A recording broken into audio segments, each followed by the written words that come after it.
Broadcasting from the studios of WKEN, where every day it's the weekend. It's the Ken Calvert Show with your host, Ken Calvert. Hi, everybody, and welcome to the cozy studios of WKEN, where every day's the weekend. I'm Ken Calvert, and I want to thank you for freeing up some space and giving the podcast a listen today. Today's podcast is really fascinating. I talked with Kevin Dietz from WDIV TV here in Detroit, locally in Detroit, Michigan, for those of you listening around the country and around the world. I talked with Kevin about his longtime curiosity, his investigation, and relationship with white boy Rick Wershe. As you know, or maybe you don't, the movie White Boy Rick will open on Friday, September 14th. It stars Matthew McConaughey, Jennifer Jason Leigh, Jonathan Majors, Piper Curie, Bruce Dern, many more. It looks like it's going to just be a heck of a movie. It may seem a little dark to some, as Kevin will describe in the podcast. Kevin Dietz has a really compelling podcast. It's available right now. It's called The Story of White Boy Rick, and the case that has caused controversy for nearly 3 decades. Kevin has put a ton of time and energy, along with his producers and engineers, into this podcast. It's more like an audiobook than a podcast, but I highly recommend, if you really want to know the background of the story behind White Boy Rick, you have to listen to this. And simply go to the usual spaces, iTunes, Twitter, Stitcher, and click on Detroit.com. Caught up with Kevin just moments ago. Please give it a listen and just understand how much work, time, and energy this guy has put into this case. It's fascinating. Have a listen. Am I correct in saying Shattered presents White Boy Rick in terms of the podcast that people can listen to? Yes, that's perfect. And that's available where? Stitcher, iTunes, and of course, click everywhere. Click on Detroit.com. Kevin Dietz, this is not just a podcast. It's basically an audio book. It really was. I mean, when we started putting it together, I decided to do it in chapters because it felt like an audio book. We really felt, to tell this story, we wanted to go back to the beginning as much as we could, and we decided that really this whole thing starts with a father and a son, you know, when Rick is just a couple of years old, and the relationship he has with his father, who's a real hustler out on the street trying to make a buck in Detroit as the economy is falling apart in the 80s. Let me ask you this. Let's go back to the very beginning, because there are really, for me, several starting points. But you got involved. You've been on air for what, 35 years? I've been in Detroit for 25. Okay, 25 years. Sorry. Didn't mean to add another 10. I've probably been on the air that long. That's okay. You sort of, in a way, took over for what Chris Hansen may have, I don't want to say start, but he was following. Right. Chris Hansen was the crime reporter in Detroit during the 80s, Channel 7 at the time, and he was covering crack cocaine's epic rise, and he was following around this police agency called the No Crack Crew, and they were raiding homes every day. As that played out, the No Crack Crew heard about the Curry brothers who were on the east side. Mm-hmm. And coincidentally, at that time, the epidemic was so big, the FBI nationally said, we have to do something about the drug problem.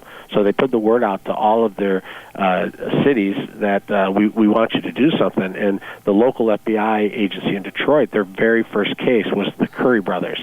And the Curry brothers worked in the neighborhood that Rick Wershe grew up in. That would be, I think, Boo Curry. Wasn't that one of the Currys? Boo Curry was friends with Rick. They played basketball together, and that was really Rick Wershe's in to the Curry family. The leaders of the Curry drug gang were Boo's oldest brothers, Johnny Curry, his other brother, Larry. It's really a compelling story. I mean, it's almost like this is one of those things where you want to say you can't make this stuff up. No, yeah, right. I mean, so here's his dad, Rick Sr., who has multiple jobs, and one of them is he's a gun dealer. He sells at gun shows, but he's also allegedly selling illegally at home and illegally in his car. And the feds, instead of maybe busting him for this activity, they contact him and say, hey, we can actually pay you money. You can make money by being an informant and tipping us off to who's buying illegal guns from you. And he's like, hey, great, I can make money selling the guns. I can make even more money off the FBI and the government by informing on these same people that I'm selling to. And that's how this all begins. And I told you that the federal government decided they wanted to focus on drugs because the crack cocaine epidemic was so big. And so they came to Rick Wershey Sr. and said, we need to know who the drug dealers are in this neighborhood. We need to know who that's selling drugs. He's like, I know guns. I don't know drugs. And in the next room is 14-year-old Rick Wershey. He goes, I know who the drug dealers are. And they're like, what? And they bring him over. They show him some pictures. You know who this is? He goes, yeah, I know who that is. You know who this is? Yeah, I know who that is. He lives there. And little Rick Wershey, 14, he rides his bike around the neighborhood all day long, and he just keeps his eyes open. And in those days, you could tell, which houses had the nice cars, which houses had a lot of traffic coming and going. And of course, there was a lot of hand-to-hand street buys back in those days. And he just knew who the drug dealers were, and the FBI became very interested in his information and started paying him for it. So here's this kid, 14 years old, with a summer job of selling information to the FBI on crack dealers in his neighborhood. But then he makes the transition from informant to seller. He does. He does. So yeah. What do you think? What do you think? What was the cathartic moment that Rick had where he said, "Wait a minute, I could probably do better just selling drugs instead of informing on these cats"? Maybe, but at 14 and 15 years old, they had paid him over $35,000. He had more money than he could spend. He didn't even have a driver's license, and he had 3 cars. So he had plenty of money for a 15-year-old kid. What happened was the feds, after they got all their information, raided the Currys, and they arrested 20 people in the Curry gang, and the Curry drug gang was out of business. And Rick only knew what was in his neighborhood, because how could he know anymore? He was like riding around on a bicycle. Mm-hmm. And so they didn't need him anymore because he didn't have any more information to sell him. So now this kid who's now got the nice gym shoes and the gold necklace and the cars, and he's been running in this crowd. He's like, I'm not like going back to high school. I'm going to sell drugs and take over where the Currys left off and make real money. I think he actually says at one point to you in a prison conversation, I'm just a young kid banging 20-year-old women. Yeah, right. So he's out there in the drug world, running around with Johnny Curry, who's 10 years older than him. So Johnny Curry's 25, where she's 15, and he's at the same parties with them, and he's got money in his pockets, and he's renting hotel rooms, and he's bringing women back to them, and he's a 15-year-old kid with 21, 22, 23-year-old women, and he's having the time of his life. He was very mature for his age, and it's interesting because we went back and we talked to over 20 people. We went back and found his childhood friends, and one of them tells this story how he was trying to make a buck by he bought a male mouse and a female mouse and tried to get them to mate and then sell the mice back to the same store that he bought them from, and that didn't work out. And he was trying to buy bicycles and fix them up and resell them, and he's out hustling. And by the way, his dad brought him to the gun shows that he was at, and he said, here's a table for you. You can sell BB guns. I'm selling real guns. Any profit you make, you can keep. So here's little 14-year-old Rick at the gun shows trying to hustle money selling BB guns. There's so many layers to it, right? You took the words right out of my mouth because I want to start with the earliest layers in my memories, because I was a little older. In 1984, I remember that was the year of the Tiger, but that was also Bless You Boys, Al Ackerman, and all of that. But that was about as dark a drug period as we had in this town. Yeah, that was the height of Nancy Reagan's Just Say No, and that seemed like a simplistic message. But here in Detroit on the streets, you knew that the homicide rate jumped from about 300 to 600. That was the real reality of crack cocaine in the inner cities, in Detroit especially. And Wershey mentions that he expected to hear that somebody he knew died every day. Yeah, and Wershey, by the way, got shot at age 15 and almost died. He was, basically ratting out people, and the feds are making these big busts, and someone allegedly got suspicious, and all of a sudden he's over at this guy's house named Johnny Walker, who is a member of the Curry drug gang, and Johnny Walker says, "Hey, Rick, come on upstairs," and he gets 3 steps up to the upstairs, and the guy shoots him in the stomach. Down the steps, and he's like, "Call 911, call 911," and the guy isn't calling 911, and by chance, the guy's girlfriend happened to pull in and open the door, and she freaks out and calls 911. They race him to the hospital, and miraculously, he survives this thing. He was in surgery for 12 hours. He was on a colostomy bag for the next 6 months. He was, he almost died. And then there was also hitmen out trying to kill him, who shot up his red Corvette at a red light. I mean, this is quite a life that was the guy for a young kid. The guy in the van pulls up right alongside. Right, yeah, man. Yeah, that was an interesting day. I'm sitting down in this hitman's house interviewing him for a couple of hours as he describes how he's killed over 30 people and went to jail for only 18 years. Get out. Yeah. Wait a minute. He goes to jail for 18 and where's she still in jail? And I said, "How does that work?" And he goes, "Well, I cooperated. I confessed to all 30, but I was charged with these 2 murders, and the agreement was I'd get out in 18 for giving them all the information on who else was involved in this hitman gang and the information on the killings." And the Fed said, "Well, that's a lot of cooperation. Okay, we'll give you 18 years." But here, Rick Wershey goes in and cooperates and brings down over a dozen dirty Detroit police officers, and instead of him getting a deal, it seems like he's getting punished for it. Yeah. He's 49 years of age. Is that how old Rick 49. is? That's it. Been in 31 years. Went in, arrested at 17, went in at 18. I remember it so well. Vividly, it covered the news each and every night. Oh, remember the videotapes that were found and the money, and we can't even count it, there's so much, and the gold faucets in the bathrooms of these Detroit houses and the cars, and it was crazy. It was crazy. Do you remember, Kevin, if stress... Remember that really rogue part of the Detroit Police Department stopped the robbery and ensure safe streets? But these guys are out there, and that's great that they're out there trying to stop this crack problem. But I would have never imagined that the way they were doing it is by paying cash to a 14-year-old kid, asking him to go in and do drug buys to help them bust narcotics operations. I don't know what I would think. I would think they would get arrest one of the associates and then make them flip on them to bust them. But here they are, got this little white kid in an all-black neighborhood, riding his bike around buying drugs on their behalf so that they can bust the largest drug ring on the east side of Detroit, a multi-million-dollar drug ring, by the way. And an amazing amount of chutzpah for a 14-year-old kid, man. Yeah, he's super cocky, really smart. But that's just it. Yeah. Really street smart beyond his he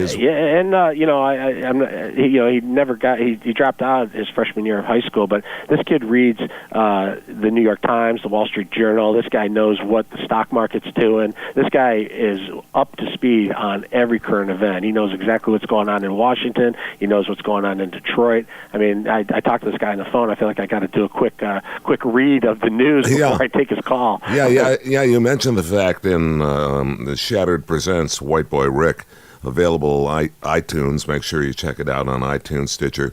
Click on Detroit.com. You mentioned that he was the one that told you about Ford buying the old train station. Yeah, he reads everything. He's got a subscription to Crane's magazine. He's real business mind, like they say, a hustler. Always trying to make a dime. I would have loved to have seen, had he had different opportunities, what he might have been able to make of himself, because he really is a bright guy. People loosely throw around the word entrepreneur now. Right. And this kid at 14 was an entrepreneur. He knew exactly what he was doing and how to do it, and he seemed to figure it out very, very quickly. I highly recommend that people listen to it. 49 years of age, now spending time in Florida, soon to get out. I think this movie is going to be huge. I don't know what you're hearing, but it doesn't hurt that you've got the likes of McConaughey and so many others in it. Yeah, I think it's going to be one of those movies that when you first look at it, it might look a little dark or a little depressing maybe, but I think when people go to see it, I think they're gonna tell their friends they really enjoyed it, and it's gonna do well. It kind of looks like it has a feel of maybe like the movie 8 Mile did, which I thought was fantastic. So did I. You know, and depressing, yeah, but real people, and when you realize that, I mean, this is the life people were living then. And I talked to Rick just yesterday on the phone. He goes, look, this stuff is still going on. These people are still in the neighborhoods trying to survive, doing whatever they have to do to survive. People gotta take a look at how does he know that? How does he know that, do you think? I mean, from what he sees on the news, what he watches, he goes, the drug war isn't over. He goes, it's opioids right now, and maybe that's affecting different communities. But he goes, but it doesn't change anything when people are. He's so anti-drug, you wouldn't believe it. I mean, he's like, when people are addicted to drugs, it completely destroys the whole family, and when you don't have that family, base, then you're just kind of out there on your own. And the people closest to him all say that this guy, he wanted like the Leave It to Beaver kind of family, a white picket fence, a mom and a dad, a brother and a sister, all together. And he was out there trying to make it work, and it was completely never going to work. His mom and dad got divorced when he was 5, and he was out there trying to keep his sister from getting in trouble with drugs and all these different things, and it's just it's just interesting because White Boy Rick, notorious drug dealer, all these things, and you talk to this guy, and this guy, he's now dating his childhood sweetheart that he met in the 8th grade, and he bubbles up and cries when he thinks about her coming to visit him. I mean, all these people are real people. They're not these. Kid Rock, maybe Kid Rock, but he's a person, And so it's just, I think it's interesting, and I think that's what the movie tried to do. I talked to the director, Jan Demage, and he said, this movie may look like it's a inner city chaos movie. He goes, this is a movie about a father and son. This is about a father who tried to be friends with his son instead of raising his son, and the disaster that came out of that. Yeah, but there was that connection between Rick Wershey Sr. and the daughter Dawn, where he was trying to protect her from her getting so involved in drugs. Yeah. That was sort of the genesis of his anger, correct? Oh, yeah. That's why basically they say, both Rick and his father, when he was alive, said that the reason they agreed to work with the FBI on this drug problem was only if they would arrest Dawn's drug-dealing friends, so that they could rescue her from the people that she was becoming friends with and getting involved in. That was part of their deal. They had to get arrested. And Rick Sr. had this deal that when they had collected $50,000 in informant money, that Rick was going to use that $50,000 to go and buy a franchise, an ice cream franchise, where he was going to then have a regular business and a regular life. That was the original plan. Of course, that plan went haywire as Rick wanted more money, and as he says, became addicted to the lure of drugs, money, women, cars, all of those things that catch and trap so many people in the drug world. Kevin Dietz, was he all in terms of doing drugs as well? He did not do drugs. He went to jail when he was 17, right? And he was a drug dealer at 16. And I know kids can start young and do all kinds of things, but he will tell you, and he's told me, he said he thinks he's had alcohol like 2 or 3 times and tried drugs less than that. Really? Yeah. Well, they always said the ones that profit are the ones that don't indulge. Yeah, I don't know if he made it longer in the game. I don't know what would have happened, but by 17 he wasn't using, but he was selling. There are so many layers to this story. It's absolutely incredible. You have put together this package, White Boy Rick, and again, I consider it more of an audio book, but it's a podcast, and it's available at all the usual places, iTunes and Stitcher, and clickondetroit.com. Kevin Dietz, investigative reporter. You've put so much passion into this, it's remarkable. what's the resolve when he gets out? What's the relationship with White Boy Rick? What does he do? Does he stay in Detroit? Does he find a new life? How do you stay connected? What? He has a good support group. He's got a lot of people in his corner, and some of those are people who are involved in this movie who, quite frankly, don't need to be. They're producers and people who got involved in the movie and met Rick by telephone and some in person, and they have stayed in touch with him even though they don't need to anymore, and they are offering advice and opportunities. He would like to come out and speak to kids at colleges and things. He's been offered jobs. He's been offered apartments. He's been offered homes to stay in. He probably will not come back to Michigan immediately. It's just too much attention with this movie and everything. Yeah. There's also an issue of his own safety. He has been an informant inside, prison and before he went. But it's going to be up to him. He's going to have every opportunity to be a citizen who contributes, and that's what he says he wants to do. He says he wants to fish. He went to jail when he was 18, but he's got 3 kids and 6 grandkids. What? Yeah, he had 3 children with 3 different women during his run of 15 to 17 while he was out there as an informant and drug dealer. And he has 3 kids and 6 grandkids. He says he missed his kids' lives growing up completely. He feels terrible about that, but he says there's still time for him to watch his grandkids grow up, and he wants to go fishing with them and hang out. And again, he goes back to that same ideal of just family stuff of being a family. Yeah. Well, I hope he can do it. He's almost 50 years old. There's still a lot of life in front of him, but he sure lost a lot of it behind bars. Yeah, getting back to the various layers then, that's a layer that I hadn't even thought about, but how do the kids, his kids, and his grandchildren feel about their grandfather and their father? He's very close with the grandkids. He talks to them all the time on the phone. His kids have really never seen him, and some have a good relationship with him, and some have a more distant relationship with him. But they are in touch, and his oldest son, came to see him in the beginning. When his son was just 2, 3, 4 years old.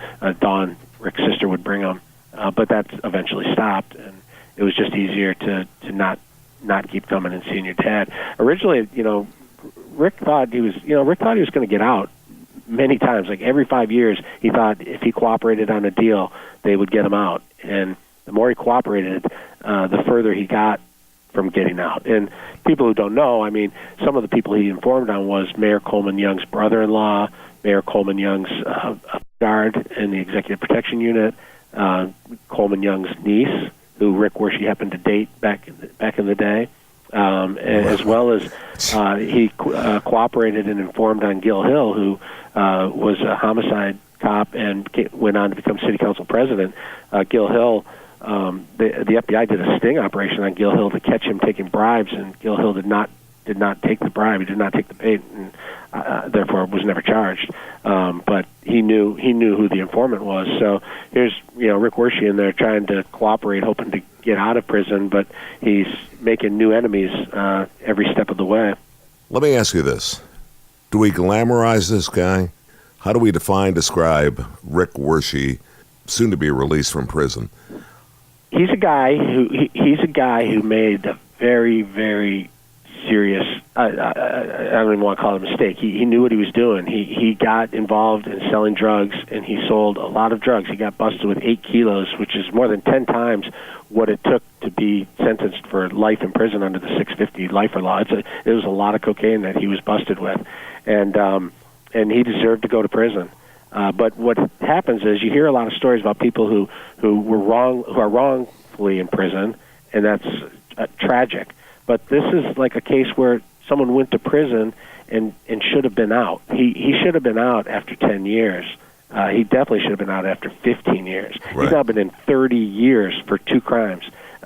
Neither of those crimes were violent. One involved stolen cars, one involved drugs.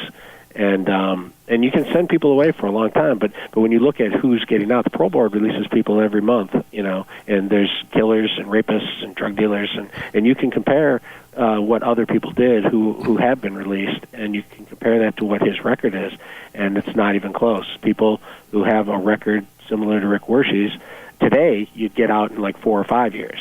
But back then, when people were very, very tough on crime and tough on drugs, those people served 12, 13, 14 years. He's on 31. Well, we're all complex individuals. I mean, we all have backstories. This one is probably beyond anything I could ever imagine. Have you ever thought about writing a book? No. This was hard enough. This is as close as I could get. Can you now say my work here is done? I will be able to soon. He's down in Florida, and he's scheduled for release in January 2021, which is still a long way off. He can shave, maybe 6 months off that with good behavior. But I think this movie, this podcast, the national attention, I think it's going to get him an opportunity to make his case in front of the Florida Clemency Board. And the Florida Clemency Board has the power to release him anytime they want. And he is hopeful that the Clemency Board will decide to take an interest in his case and look at his case. And I'm hopeful that with, every movie theater screen around the country, talking about White Boy Rick, this podcast talking about White Boy Rick, Time Magazine's doing an article on White Boy Rick, I hope that all the attention at least gets this board to look at his case. And I think if they look at the case and just look at the numbers, I think they'll make a decision that will end with his release much sooner than his out date. Anybody in media knows that you get your haters and you get people that just they really want to come after you for whatever reason. I certainly have mine, and you may have yours. I don't know. Do you have anybody suggesting to you, how dare you glamorize this man? I don't. Yeah, of course. I have lots and lots of haters. Yeah, but you're an investigative reporter, of course. You do. Yeah, right. I would take just one nice call would be great. Other than my mother. The biggest thing we get is that drugs ravished the city and resulted in hundreds of deaths, and that is true, and it's tragic what drugs did, and Rick will tell you the same thing, and I totally understand, especially people who've had their lives ripped apart because of people who become addicted to drugs. It's terrible, and I understand how they would have no compassion for someone like Rick Wershe getting out of prison. They would say, "You sold drugs, lock them up and throw away the key," and if that was the case, it should be consistent with everybody. There shouldn't be one guy who sold drugs that is in prison for 30 years when other people who sell drugs and kill people and shoot people and rape people are serving 15 years and getting out. Mm-hmm. There just has to be some consistency, which just makes you want to dig into this story more and say, why? Why is he the one guy? Why was he the only guy left in prison after all these years under the 650 lifer law? And I'm not talking just a couple years. He's the only guy by 15 years left in prison under the 650 lifer law. It makes your antenna go up, like somebody wants to keep him there. Do you see this as a 60 Minutes piece? I do. I really do. I think that who knows what the movie's going to do? As far as talking about the backstory. But when you have a major motion picture like this, reporters around the country are going to start saying, what's the deal with this guy? Why is he locked up? They're going to start asking questions. And Time Magazine, like I said, is already doing something. And I think someone like 60 Minutes should come in and see what's going on. It's very interesting. Michigan's not very many states have parole boards. The only way this guy could get out was if the Michigan Parole Board voted to let him out, or the governor, gave him clemency. And this parole board idea, you got 10-member board that are appointed by people. The mayor gets to appoint some, the prosecutors get to appoint some, the governor gets to appoint some. And then the only way you can get out of prison is if this board votes you out. And if someone tells you, who appointed you, don't let someone out because they have an axe to grind, you're not going to get your votes and you're not going to get out. Right. This guy came up every 5 years for 30 years and got denied. It's like that Shawshank Redemption movie, just nope, denied. And the only he just got paroled last year, after we spent 3 years of nonstop stories banging the drum, and it got the attention of a documentary writer out of Cleveland who did a documentary, and then some more newspapers, and then Hollywood Script was made, and all of a sudden the momentum was building where people are going to keep asking questions. Why is he the only one left? And suddenly then, boom, it's a unanimous vote to parole him. Well, I want to thank you for taking the time out of your day to talk about this. It's Ken Calvert along with Kevin Dietz, and welcome to the Ken Calvert podcast. That's a pleasure. The Ken Calvert Show here. I like the cozy studios of WKEN, where every day's the week, where every day's the weekend. I wish you nothing but great success with the rest of your hard work and diligence relative to this Rick Wershey case. And let's let you set up the podcast again. People should listen to this, folks. You really, really should. It's more of an audiobook than a podcast, but let's call it a podcast. The easiest way to get there, Ken, is whiteboyrick.show. If you go there, you can listen right on whiteboyrick.show, and it also is set up where you can subscribe to any of your favorite podcast listening devices there. So if it's iTunes or Stitcher, whatever you listen on, it's all right there at the website whiteboyrick.show. Well, I want to thank you. Everything else is good, yes? Yeah, everything's great. It's the first time I tried one of these podcast audiobooks, as you put it, and it was really a great learning experience for me. I really enjoyed the process. Well, I got to tell you, you do a great job, so congratulations. Thanks so much, Ken. I appreciate it. Hey, final question. Have you seen the movie? I haven't. You know why? Because I shot a scene for it, and they cut me out of it. So they didn't send me an advance copy. Sounds like every day of my life. Right? Yes, right. So I'm still waiting for the Detroiters to call me back. Right. Oh, well. I was almost there with Mort Krim. So close. All right, so close. All right, Kevin. All right. Thank you, my brother. Be well now. Bye-bye.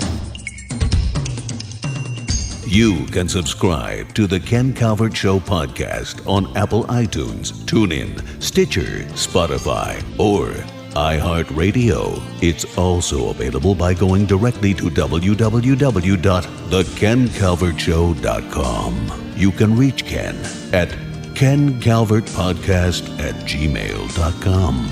The preceding program is the property of Ken Calvert and may not be broadcast without the written permission of Ken Calvert.